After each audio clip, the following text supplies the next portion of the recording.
कबीर का एक गीत है। कबीर के ऐसे तो बहुत सब प्यारे प्यारे गीत हैं और बड़े क्रांतिकारी गीत हैं। एक संदेश है उन गीतों में। मोह को कहाँ ढूंढे बंदे, मैं तो तेरे पास में। कहे कबीर सुनो भाई साधो, मैं तो हूं विश्वास में। यहां जो विश्वास की बात कबीर कह रहे हैं, इस विश्वास को पैदा करने में सबसे पहले आप में आस्था जरूरी होती है। जब आस्था का जन्म होता है तो विश्वास उसके बाद आता है। जब तक किसी पे आपकी आस्था नहीं होगी, विश्वास नहीं बैठेगा, भीतर शक का कीड़ा घूमता रहेगा। आपने देखा होगा कि बहुत गीतों में कबीर दो शब्दों का उपयोग करते हैं। कभी कहते हैं सुनो भाई साधो, और कभी कहते हैं सुनो हे अवधू। साधो मतलब अभी मार्ग पर है, भटक रहा है, खोज रहा है। अवधू का अर्थ होता है जिसका मन आकाश की तरह हो गया है, वो अब पास बैठने की योग्यता को पा गया है। गोरख भी अपने गीतों में गाते हैं अवधू।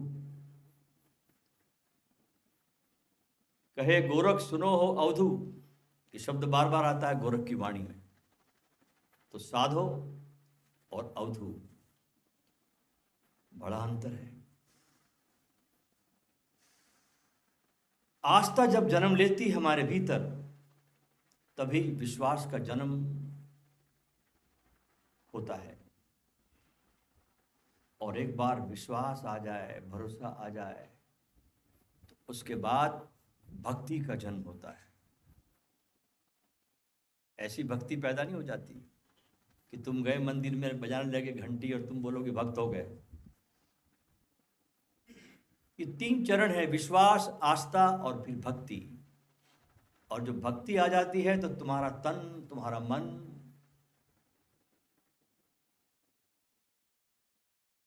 उसमें सरोवर हो जाता है, लीन हो जाता है। और इस भक्ति के आगमन के साथ ही तुम्हारे शरीर में भी बहुत रासायनिक परिवर्तन शुरू हो जाते हैं। जैसे रामकृष्ण के भीतर जब स्त्रीण भाव आया तो उनके स्तन बढ़ने लगे। क्योंकि रामकृष्ण जब किसी भी साधना में उतरते थे तो पूरी प्रामाणिकता के साथ, बड़ी गहराई के साथ रामकृष्ण उस साधना में जाते थे। जब उन्होंने सूफी साधना शुरू की तो सारी साधनाओं को रामकृष्ण भूल गए। हरे रंग के कपड़े पहनकर, हरे रंग की टोपी पहनकर मस्जिद में बैठे रहते थे, सब भूल गए। इतने प्रामाणिक थे रामकृष्ण कि जब किसी मार्ग पर जाते थे तो उसके प्रति बड़े ईमानदार रहते थे। हम बड़े बेईमान लोग हैं, हम किसी भी एक मार्ग पर पूरा नहीं जाते। इस पे चल लिया थोड़ा आधा, उस पे चल लिया थोड़ा आधा, उस पे चलिए थोड़ा आधा। हम सिर्फ जानकारियां इकट्ठी करते। लेकिन रामकृष्ण पहले धरती पर इंसान हैं।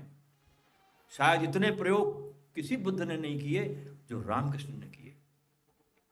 जब सखी साधना में उतरे, बंगाल की भैरवी उनके जीवन में आई, और जब सखी साधना का पाठ उस भैरवी से रामकृष्ण ने पढ़ा, सुना, जाना, प्रयोग किए, तो सखी भाव उनमें उदय हुआ। स्तन बढ़ने लगे रामकृष्ण के, स्त्री की तरह चलने लगे, और तो और मासिक धर्म तक शुरू हो गया रामकृष्ण परमहंस। विज्ञान भी चकित है, क्योंकि भक्ति के साथ ही तुम्हारे शरीर में भी बहुत रासायनिक परिवर्तन शुरू हो जाते हैं। और ये बात लेकिन खोपड़ी में जीने वालों के लिए बड़ी अजीब लगेगी। जो हम खोपड़ी में जीते हैं उनको बड़ी अजीब लगेगी, भरोसा भी नहीं आएगा। विश्वास ही नहीं बैठेगा कि मीराबाई जहर का प्याला पी गई पर उस पर कोई असर नहीं हुआ। विश्वास नहीं आता ना, क्योंकि खोपड़ी में जीते हम लोग। ईसा मसीह को सूली पर लटकाए रखा, उनके कई स्थानों पर कीलें ठोकी गई, फिर भी वे जीवित रहे। जबकि जीसस बहुत नाजुक शरीर के व्यक्ति थे, बहुत फ्रेजाइल बॉडी थी उनकी। निश्चित ही जब कोई परमात्मा के रास्ते पर चलता है तो उसका जो चित्त होता है वो स्त्री की तरह हो जाता है।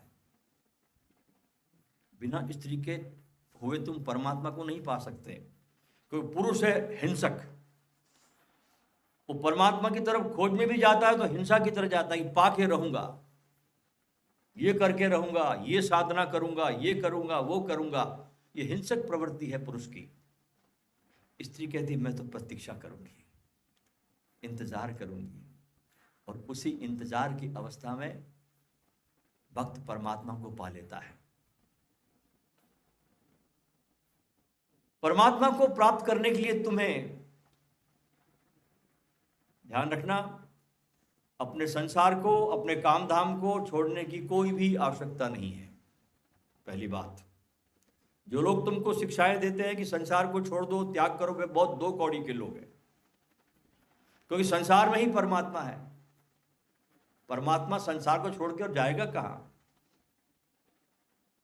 यदि तुम किसी से प्रेम करते हो, तुम्हारा किसी से इश्क हो जाए, तुम्हारा किसी से प्रेम हो जाए, तो क्या तुम अपना काम धाम छोड़ देते हो? क्या खाना छोड़ देते हो? ऑफिस जाना छोड़ देते हो? सब करते हो ना? ऐसा तो नहीं कि तुमने छोड़ दिया सब काम।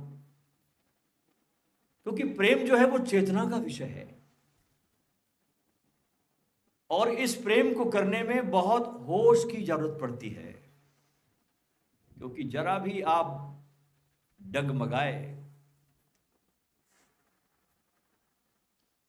तो एक शेर है ना कि एक कदम उठा था गलत राह शौक में, और मंजिल तमाम उम्र मुझे ढूंढने लगी। तुम्हारा एक कदम गलत पड़ जाए तो तुम मंजिल से बहुत दूर निकल जाते हो। इससे उल्टी बात भी सही है कि तुम्हारा एक कदम सही रास्ते पर चला जाए तो तुम मंजिल के बिल्कुल पास आ जाते हो। इसलिए उचित रास्ता जरूरी है, उचित गुरु की जरूरत है जो तुम्हें सीधा परमात्मा के रास्ता दिखा दे। जो गुरु सिर्फ अपने तक रोकता है वो गुरु होने के योग्य नहीं है। गुरु का काम है बलिहारी गुरु आपकी जिन गोविंद दियो बताए। गुरु इशारा करता है गोविंद की तरफ, लेकिन प्रेम का पहला पाठ गुरु के पास पढ़ना होता है। पहले गुरु को प्रेम करना होता है। अभी तुम परमात्मा से प्रेम कैसे करोगे जिसको तुमने देखा ही नहीं, तुम्हारा कभी परिचय नहीं हुआ, तुमने कभी उसकी आंखों में झांका नहीं। तुम उससे प्रेम कैसे कर सकते हो? तुम प्रेम उसी से कर सकते हो जिसको तुम देखते हो, जो तुम्हारे जैसा ही है। उसके पास पहले प्रेम का पाठ पढ़ना होता है, जब वहां पे बहुत गहराई आ जाए गुरु के साथ, क्योंकि गुरु में परमात्मा का प्रतिबिंब झलकता है। जब वहां बहुत गहरी हो जाए तो समय आने पर जो श्रेष्ठतम गुरु होते हैं वे तुम्हें अपने तक कभी नहीं रोकते, वे फौरन इशारा कर देते कि सितारों के आगे जहां और भी है, अभी इश्क के इम्तिहान और भी है। तही जिंदगी से नहीं ये फिजाएं, यहां सैकड़ों कारवां और भी है। कनात न कर आलमे रंगो बू पर, इसी रंग रोगन की दुनिया पर रुक मत जाना। कनात न कर आलमे रंगो बू पर, चमन और भी आशियां और भी है। तू शाहीन है परवाज है काम तेरा, कि तेरे सामने आसमां और भी है। गए दिन की तना था में अंजुमन में, गए दिन की तना था में अंजुमन में, अब मेरे यहां राजदा और भी है। गुरु तुमको खुद ही इशारा कर देगा। तो जब तुमको किसी से प्रेम होता है तो कामकाज को संसार के करते हुए भी तुम्हारे अंदर एक अंतर्धारा उस प्रेम के प्रति बहती रहती है, क्योंकि प्रेम चेतना का विषय है और बहुत होश की जरूरत है, मैंने आपको बताया। और आदमी जो होता है वो सुबह से शाम तक अपने विचारों के जाल में बड़ा मूर्छित जीता है। अगर तुम तुम्हारे 24 घंटे में अगर गौर करो तो मुश्किल से तुम एक आध मिनट भी कभी होश में जीते नहीं हो। अगर मैं तुमसे कहूं कि तुम्हारे घड़ी के कांटे पे ध्यान रखो, सेकंड के कांटे पर, सिर्फ कांटे को देखो, तो आप हैरान हो जाओगे कि 1 मिनट के अंदर तुम्हारा विचार न जाने कहां कहां चला गया। इतने सपने हैं तुम्हारे भीतर, इतनी कामनाओं के सपने, अधूरी वासनाओं के सपने, अतीत की यादें। इन सपनों में तुम क्या कर लेते हो तुमको पता नहीं चलता। एक महिला थी, वो एक ज्योतिष के पास गई। अक्सर हम ज्योतिष के पास जाते हैं, और एक कागज दिया ज्योतिष को। ज्योतिष कहता है उससे, उस महिला से, तुम्हारा नाम कविता है? महिला कहती, जी महाराज, मेरा नाम कविता है। ज्योतिष कहता है, तेरे पति का नाम प्रीत है? जी जी महाराज, हाथ जोड़ते हुए। ज्योतिष कहता है, तेरे 2 लड़के और 1 लड़की है? अरे महाराज, झुककर प्रणाम करते, बिल्कुल सही कहा आपने कि मेरे 2 लड़के 1 लड़की है। फिर कहता ज्योतिष जी, तूने कल 10 किलो चावल खरीदे? पैरों पर गिर गई महिला, पैरों पर गिर गई महिला, 10 किलो चावल खरीदे। महाराज, आप तो अंतर्यामी हो, सब जानते हो। ज्योतिष ने कहा कि अगली बार आओ तो कुंडली नहीं, राशन कार्ड मत लाना, कुंडली नहीं लाना।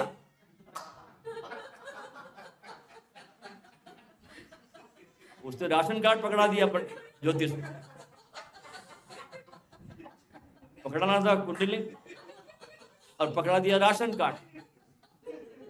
यह है दुनिया के जीवन को जीने के तरीके। मानव के मन में असंख्य पीड़ाएं हैं, उसके अंतर्मन में बहुत अनसुलझी गुत्थियां हैं, और अगर हम हर समस्या के लिए अलग अलग हल ढूंढने जाएंगे तो जिंदगी बीत जाएगी सुलझाते सुलझाते, फिर भी सुलझेगी नहीं। इन सारी समस्याओं का एक साथ जो निदान है वो है तुम्हारे भीतर प्रेम का पैदा हो जाना, भक्ति का जन्म ले लेना। इसलिए अपने जीवन में संसार के सब काम करते हुए, अपनी जिम्मेदारियों को निभाते हुए प्रयास करो, कीर्तन करो, भजन करो, संतों का संग करो, उनकी जीवनियां पढ़ो और उनकी प्रेरणाओं को अपने जीवन में उतारो। और बहुत होश रखना कि भक्ति को कोई संप्रदाय मत बना लेना। हम बड़े उस्ताद हैं किसी भी चीज को संप्रदाय बना लेने में। संप्रदाय का मतलब क्या होता है कि मेरा ही धर्म ठीक है, बाकी सब बकवास है। ये सांप्रदायिक बात है। जब हम कहते हैं कि ओशो ही ठीक है, बाकी सब बेकार है, हम सांप्रदायिक हो गए। हम में फिर संप्रदाय में फर्क क्या रहा? धार्मिक व्यक्ति तो वो होता है मेरी निगाह में जो बहुत खुल जाता है समस्त के प्रति। मौलाना जलालुद्दीन रूमी का बड़ा प्रसिद्ध वचन है, बहुत उच्च कोटि का सूफी फकीर हुआ है मौलाना जलालुद्दीन रूमी। बहुत बड़ा आदमी था, स्कॉलर, वाइस चांसलर मदरसे का। लेकिन एक फकीर इसके जीवन में आया, शम्स तबरेजी, पूरे जीवन को बदल दिया। बड़ा प्रसिद्ध वचन है रूमी का कि मैं उस आदमी को धार्मिक कहता हूं जो जगत को देखता है और कोई निर्णय नहीं लेता। हम जब भी कोई चीज देखते हैं फौरन निर्णय लेते। किसी व्यक्ति से मिलने जाते हैं, हम पक्ष विपक्ष निर्णय ले लेते हैं। या तो कहते बहुत अच्छे, हाँ क्या कह रहा, या कहते बदमाश।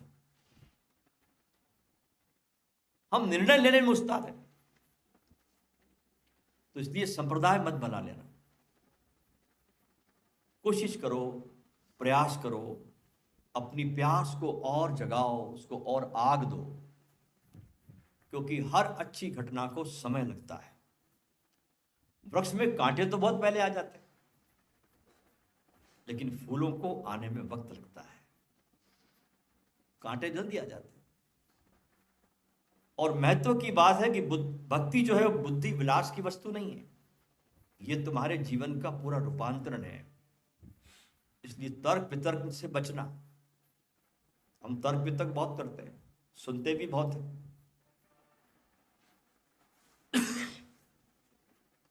और इस कुतर्क का बड़ा जाल है, और अधिकतर लोग इसी जाल में उलझ कर रह जाते हैं और आगे जा नहीं पाते। महर्षि अरविंद अपनी एक पुस्तक में बड़ी सुंदर बात लिखते हैं। क्या कहते हैं वो? कि तर्क एक सहारा था मुझे यहां तक पहुंचाने का, अब तर्क एक अवरोध है। जैसे एक आदमी नाव में बैठे नदी को पार करे, नाव काम की थी, सहारा बनी। अब एक व्यक्ति उस पार उतर के कहे कि भाई ये नाव तो बड़ी गजब की थी, मैं इसको छोड़ नहीं सकता, मैं इसको सिर पे ढो के जाऊंगा गांव में, तो ऐसी बात हो गई। वो सहारा था, ऐसी तर्क तुम्हारा सहारा था, लेकिन एक स्थिति के बाद तर्क अवरोध हो जाता है, वो तुम्हें रोक देता है। इस तार्किक बुद्धि के पार करते ही तुम सबके पार निकल जाते हैं, एक शून्य में प्रवेश कर जाते हो। जिस संत के प्रकाश महोत्सव में, बाबा नानक के इस महोत्सव में हम यहाँ जो शरीक हुए हैं, उनका पूरा जीवन भक्ति के गीतों से ओतप्रोत है। गाते गाते गाते गाते गुरुजी समर्पण में ऐसे लीन हो गए कि शाश्वत सत्य की गंगा उनसे बह निकली। अनंत गीत गाते चले गए, और इस गंगा को प्यासों तक पहुंचाने के लिए, क्योंकि जब भीतर मिलता है ना खजाना, तो आदमी दौड़ पड़ता है बांटने के लिए, क्योंकि देखता है लोगों को दुख की अवस्था में, परेशानी में, झंझटों में, बंधनों में, और उसको जो प्रसाद मिलता है परमात्मा का, तो बांटने दौड़ पड़ता है।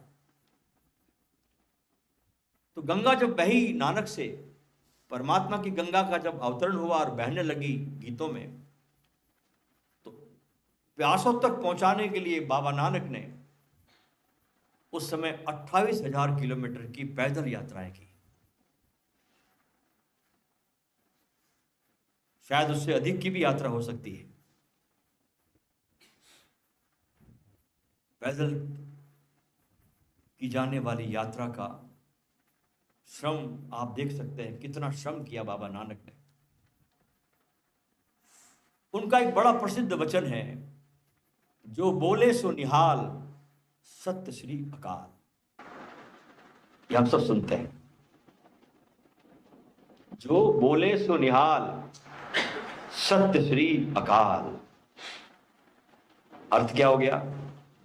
कभी विचार किया सर अर्थ पर? अर्थ हुआ कि वो व्यक्ति निहाल हो जाएगा जो इस अकाल पुरुष का नाम ले लेगा, जो इस नाम को अपने भीतर बसा लेगा, जो अपनी हृदय की जमीन में इस नाम रूपी बीज को गाड़ देगा, वो निहाल हो जाएगा। क्योंकि इस अकाल पुरुष का कोई जन्म नहीं है, कोई मृत्यु नहीं है। अकाल मतलब इसको काल छूता नहीं। ये गुरुमुखी भाषा का शब्द है, गुरु से के मुख से निकली हुई वाणी है, और उसी वाणी में ये शब्द कहे गए हैं, गुरुवाणी में। नानक ने चारों तरफ यात्राएं कर करके सभी तरह के संतों से इनकी मुलाकात होती है, मुसलमानों से, नाथों से, वैष्णव संप्रदाय के लोगों से, बहुत दूर दूर तक नानक गए और बड़े शास्त्रार्थ किए, बड़े लोगों को समझाया। मक्का मदीना गए, वहां जो पवित्र मंदिर था, थके थे, रात को सो गए यात्राओं के कारण। सवेरे जब मौलवी आया, देखा कि कुफ्र है, तो नानक उस तरफ पैर करके सोए जिस तरफ मदीने का पत्थर है। उठाया उनको, बोले भाई ये क्या कर रहा है? बोले भाई मैं थका हूं, सो रहा हूं। बोले तुम उधर पैर कर दी जिस तरफ मंदिर है। तो बोले तुम एक काम करो, मेरे पैर उठाकर वहां रख दो जहां पर मंदिर ना हो। जैसे जैसे मौलवी ने पैर रखे मंदिर घूमता गया। संत तो एक चलता फिरता मंदिर होता है। तो सारे संतों से मिलकर सारे विश्व में यात्रा करके वो जो शब्दावली एकत्र होकर आई, एक नई भाषा जन्मी, उसका नाम है गुरुमुखी वाणी। ये जो हम गुरुमुखी सुनते हैं ना, ये इस प्रकार की भाषा है कि नानक समस्त संसार में घूमते रहे, सबसे मिले, उससे एक नई वाणी बनी। गुरु नानक की 5 शिक्षाएं बहुत प्रसिद्ध है, ध्यान से सुनना आप। पहली है जाप। सबसे पहले जाप पे महत्व दिया कि जाप करो। जैसे मैंने सवेरे आपसे आज ओंकार ध्यान करवाया। जाप तुम्हारे मन पे काम करता है, तुम्हारे मन को ठहराता है। कहते जाप करो, और मन को अगर जप के साथ प्रेम हो जाए तो बात बहुत जल्दी बन जाती है। इस शिक्षा में आता है हुक्म, जिसका अर्थ है परमात्मा की मर्जी पर चलना, उसके हुक्म पर चलना, उसकी रजा में चलना, उसकी इच्छा में रहना। और वो हुक्म कहीं आकाश से नहीं आता, वो हुक्म हमें भीतर से मिलता ही रहता है, लेकिन हम भीतर की आवाज को सुनते नहीं, हम उस आवाज की अनदेखी करते हैं। वो हुक्म हमको सदा मिलता रहता है भीतर से, क्या अच्छा है क्या बुरा है, कैसे करना है क्या करना है, हुक्म बराबर मिलता रहता है। हुक्म बाहर से नहीं आता, ध्यान रखना, हुक्म तुम्हारे भीतर से उमड़ता है। लेकिन उस हुक्म की तुम अवहेलना करते हो, उसको तुम सुनते नहीं, उसकी तुम मानते नहीं, इसलिए हमारा जीवन बहुत दुखी हो जाता है। नानक कहते हैं उसके हुक्म में चलना। इसलिए नानक कहते हैं कि मनमुखी मत बनना, गुरुमुखी बनना। मन जो कहे उस पर मत चलना, भीतर से जो आवाज आती है गुरुवाणी की, उस पर चलो। तीसरा सूत्र आया, मिल बांट कर खाओ और जियो, यानी लंगर। ये पहली बार नानक ने प्रयोग किया साहब धरती पर लंगर का। और आज भी आप जाइए, इनके पीछे चलने वालों ने अपने गुरु की इस परंपरा को बहुत बड़ी खूबी से अभी तक बना के रखा है। रात 2 बजे भी आप किसी गुरुद्वारे पे जाते हैं तो वहां से आप भूखे नहीं लौट सकते। तो नानक का सूत्र है तीसरा कि मिलकर बांट कर खाओ, जहां पर एक ही पंक्ति में लोग बैठकर खाते हैं। जो पहले आ गया वो पहले बैठ गया। ये नहीं कि कोई बड़ा आदमी आया तो उसको उठाया गया, नहीं, कोई आदमी में उठाया नहीं जाता, चाहे कितना ही बड़ा कमिश्नर प्रधानमंत्री क्यों ना आ गया हो। अगर एक बैठ गया, कोई साधारण व्यक्ति बैठ गया, कोई झाड़ू पोछा करने वाला, उसको उठाया नहीं जाएगा वहां से, उसको उसी सम्मान से बैठाया जाता वहां पर। चाहे गरीब हो अमीर हो कोई भी हो, वहां पर कोई भेदभाव नहीं है, कोई ऊंच नीच नहीं है। चौथे चरण पे बात नानक कर रहे हैं आत्म स्वरूप के मनन की, यानी मैं कौन हूं, इसका ध्यान सदा चलता रहे। सेल्फ रिमेंबरिंग का, सेल्फ अवेयरनेस का ध्यान सदा चलता रहे, पूरी ऊर्जा अपने पर लगी रहे। और 5वां है गुरु वाणी का पठन, यानी आपके जीवन में कोई ना कोई एक महत्वपूर्ण ग्रंथ आपके जीवन में होना चाहिए। नानक कहते हैं कोई भी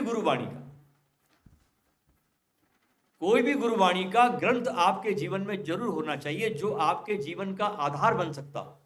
किसी भी ग्रंथ को लिया जा सकता है। नानक की जो विश्व यात्राएं हुई, उसमें 2 बड़े प्यारे शिष्य उनके साथ रहते थे। एक था बाला और दूसरा मर्दाना। बाला जहां हिंदू था, वहीं मर्दाना मराठी मुसलमान था, महाराष्ट्र से आता था। बाला जो था, इन यात्राओं के दौरान क्योंकि गुरुजी तो लिखते नहीं थे, वो तो गाते थे मस्ती में आकर।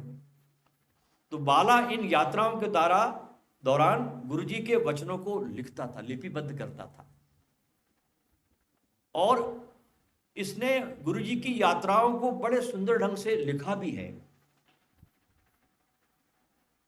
जो बाले वाले सखी के नाम से किताब जानी जाती है। उसमें बड़ा वर्णन है गुरुजी की सारी यात्राओं का, उनकी वाणी का।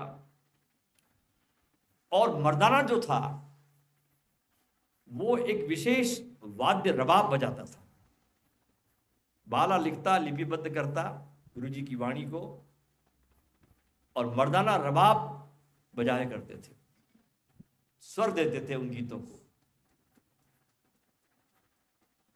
4 उदासियां हुई, यात्राएं हुई इनके जीवन की, बाबा की। चौथी यात्रा में मुल्तान, सिंध, बलूचिस्तान, जैदा, मक्का, मदीना, बगदाद, खुरमाबाद, ईरान गए। इतनी यात्राएं की आप देखिए नानक। और इन्हीं यात्राओं के दौरान बीच में कहीं भाई मर्दाना का निधन हो गया था। एक बार क्या हुआ कि आदरणीय गुरुजी एक गांव पहुंचे जहां पर नास्तिक विचारधारा वाले लोग रहते थे, जिनको परमात्मा की कोई प्यास नहीं थी। खाओ पियो, बच्चे पैदा करो और मर जाओ, पशु दल पे जीने वाले लोग थे। वहां पहुंच गया नानक। वहां पर जो लोग थे उन्होंने गुरुजी का, उनके शिष्यों का कोई आदर सत्कार नहीं किया, पूछा भी नहीं। उनको कटु वचन भी बोले, गालियां बकी, उनका तिरस्कार भी किया। इतना सब होने के बावजूद भी जाते समय ठिठोली लेते हुए गुरुदेव नानक ने से उन लोगों ने कहा, गांव के लोगों ने, कि भाई आशीर्वाद दे दो। जिस पर नानक ने मुस्कुराते हुए कहा, आबाद रहो। भ्रमण करते करते आगे कुछ समय बाद गुरु नानक और उनके शिष्य एक पास के गांव में जा पहुंचे। उस गांव के लोग बहुत नेक थे, दयालु थे, प्रभु में आस्था रखने वाले लोग थे। उन्होंने बड़े भाव से पूरी शिष्य मंडली का स्वागत किया, नानक का स्वागत किया, और जाते समय गुरु नानक देव से आशीर्वाद देने की प्रार्थना की। तब गुरुदेव नानक ने कहा, उजड़ जाओ। इतना बोलकर वे आगे बढ़ गए। आगे चलकर उनमें से एक शिष्य खुद को रोक नहीं पाया और बोला, हे गुरुदेव, आपने तिरस्कार करने वाले, अपमान करने वालों को आबाद रहने का आशीर्वाद दिया, और जिन्होंने आपको इतना प्रेम किया, सदाचार लोग, शालीन लोग, उन लोगों को आपने कठोर उजड़ जाने का आशीर्वाद क्यों दिया? उजड़ जाओ। तब गुरु नानक देव हंसते बोले,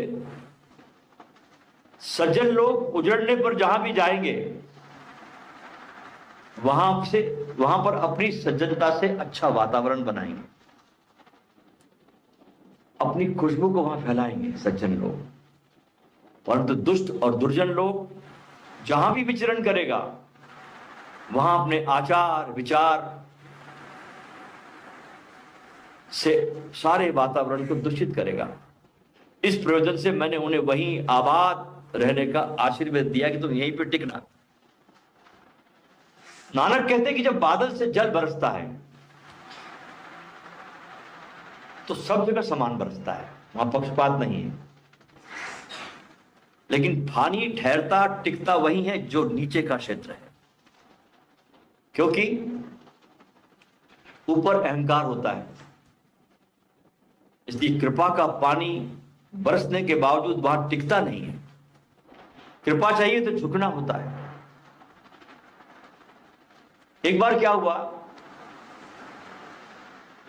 गुरु नानक देव ने, उनके 2 बेटे थे, एक का नाम था श्रीचंद और दूसरे का नाम था लक्ष्मीचंद। आधी रात हो गई, अपने बेटे श्रीचंद को नींद से जगाया और कहा कि कल मुझको सत्संग करना है सुबह, और मेरे इस कुर्ते से जो मैंने पहना है पसीने की बदबू आ रही है, और कल सुबह मुझे इसी कुर्ते को पहनना है प्रवचन से पहले, तो इसे तुम धोकर सुखाकर ले आओ। अपने बड़े लड़के को आदेश दिया। उस समय रात्रि के 12 बज रहे थे और ठंड का मौसम था, बहुत भयानक ठंड थी, कड़ाके की ठंड पड़ रही थी। ये सुनते ही उसका बेटा श्रीचंद बड़ा खींच गया, चिढ़ गया, बोले ये कोई टाइम है कुर्ता धोने का, दूसरा पहन लीजिए, आधी रात को आप मुझे कुर्ता धोने को भेज रहे हैं। यह सुनकर नानक जी ने कहा ठीक है सो जाओ। दूसरे बेटे को जगाया, लक्ष्मी चंद को। तो जो बड़े बेटे ने कहा था, दूसरा बेटा भी वैसे ही चिढ़ा, कड़ाके की ठंड है पिताजी, आधी रात हो गई है, इतनी ठंडी में नदी के पास, पानी के पास कौन जाएगा, मैं आपके लिए कोई दूसरा कुर्ता लेके आता हूं, उसे आप प्रवचन में पहन लेना। यह सुनकर नानक ने कहा कोई बात नहीं, मैं इसी से काम चला लूंगा, तुम सो जाओ। हर मौसम में नानक अलग अलग परीक्षाएं लेते थे। तो उस समय जो मुख्य सेवक नानक जी के साथ थे, उन सभी के साथ यही वो प्रयोग करते थे। जो भी शिष्य थे उनके, वो परखते थे, जांचते थे कि कहां तक समर्पण पहुंचा, कहां तक यात्रा आगे गई। और ये परखने में सबका, शिष्यों का गुरु के प्रति प्रतिसाद अलग अलग होता था। उस रात सारे सत्संगी उनके साथ सो रहे थे, लेकिन जब भाई गुरुजी ने, नानक ने भाई लहणा को उठाया कि ये मेरा कुर्ता धोकर सुखाकर ले आओ, तो वे तुरंत उठकर नदी पर गए। क्योंकि जो सच्चा शिष्य होता है ना, वो अपनी दिमाग से चलता ही नहीं, वो गुरु की बुद्धि से चलता है, गुरु की आज्ञा में चलता है, अपने को नहीं लाता बीच। जब तक तुम अपने को लाते तब तक तुम शिष्य बने ही नहीं, तुम्हारे अंदर शिष्य तो जन्मा ही नहीं, अभी तुम अपने को ही ला रहे हो, गुरु को तुमने स्थान ही नहीं दिया अभी तक। भाई लहणा ने कोई सवाल नहीं किया, आधी रात को उठकर नदी पर गए, कुर्ते को धोया और झाड़ पर कुर्ता टांग कर सुखा दिया। भाई लहणा जानते थे कि इस समय यह कुर्ता धुलवाना गुरुजी की मर्जी है, इसलिए कोई सवाल नहीं, कोई इनकार नहीं। सुबह सूखा हुआ कुर्ता भाई लहणा गुरु नानक के पास गए और उन्होंने वो कुर्ता दे दिया। इस परीक्षा में लहणा सफल हुआ, क्योंकि आधी रात को ठंड के दिनों में कपड़े धोने की परीक्षा आसान नहीं है। कड़ाके की ठंड में नदी किनारे और जंगल में कई सत्संग हो रहा है इनका।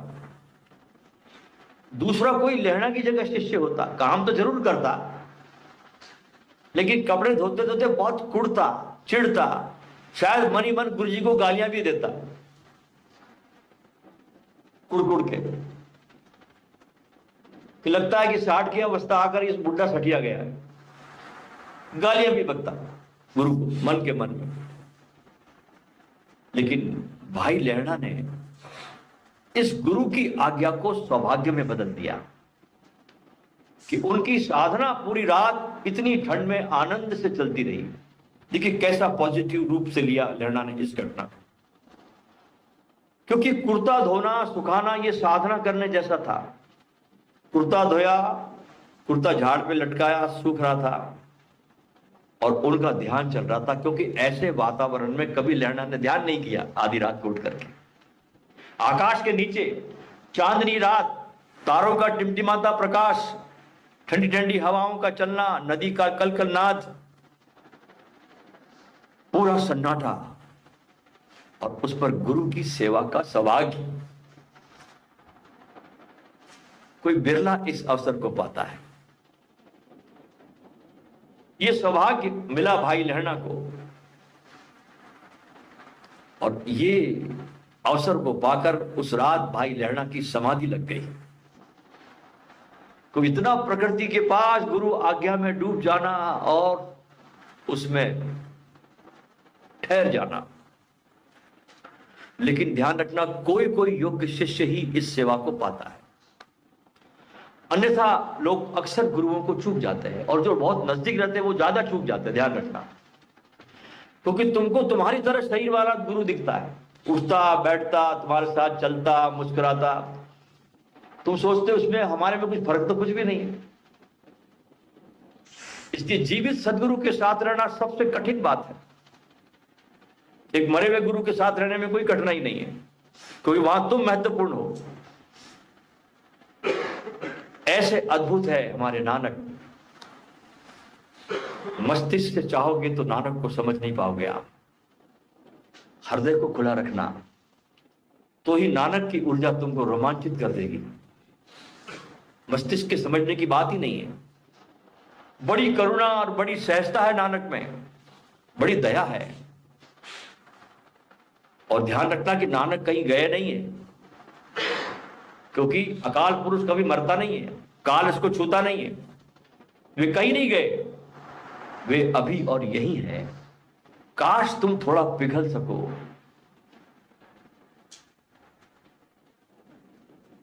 नानक की इस आग में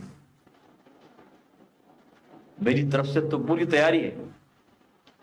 बस आप भी तैयार रहना, जागे रहना, उपलब्ध रहना। और इसको ही नानक सिख कहते हैं। सिख जाति नहीं होती, जिन्होंने जाति बना ली वो चूक गए नानक से। सिख कोई जात नहीं है, सिख शिष्य का नाम है। इसे ही नानक सिख हो जाना कहते हैं। और सिख कोई धर्म या संप्रदाय नहीं हो सकता, वो तो शिष्यत्व का शिखर है। इसलिए आपसे आज एक महत्वपूर्ण बात कह दूं तो ध्यान से सुनना कि शिष्यत्व ही बुद्धत्व है। अगर तुम्हारे जीवन में शिष्यत्व आ गया तो तुम बुद्ध हो गए।